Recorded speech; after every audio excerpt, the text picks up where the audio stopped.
नमस्कार, मी आर.जे. ऋषी शेलार आणि आपण पाहताय Bharat news Marathi HD।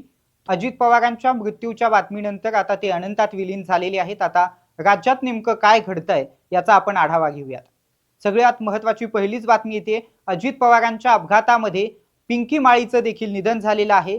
Air attendant Pinky माळी हिची जी काही डेड बॉडी होती, ती डेड बॉडी आता तिच्या राहत्या घरी आणण्यात आलेली आहे।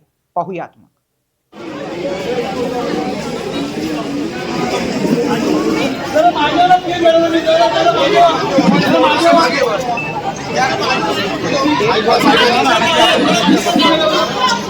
पिंकी माळी ही अजित पवार यांची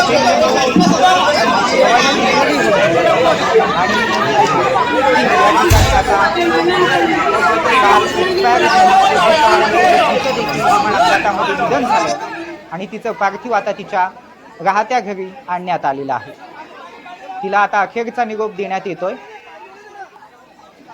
अतिशय हरहुन्नरी अशी पिंकी आज आपल्यामधून गेलेली आहे। अजित पवारांसोबत ती होती आणि एरोप्लेन क्रॅश झाल्यामुळे पिंकीचा देखील त्या ठिकाणी अजितदादांसोबत मृत्यू झालाय। तर तिच्या कुटुंबियांचा हा आक्रोश आपण थेट लाईव्ह बघतोय।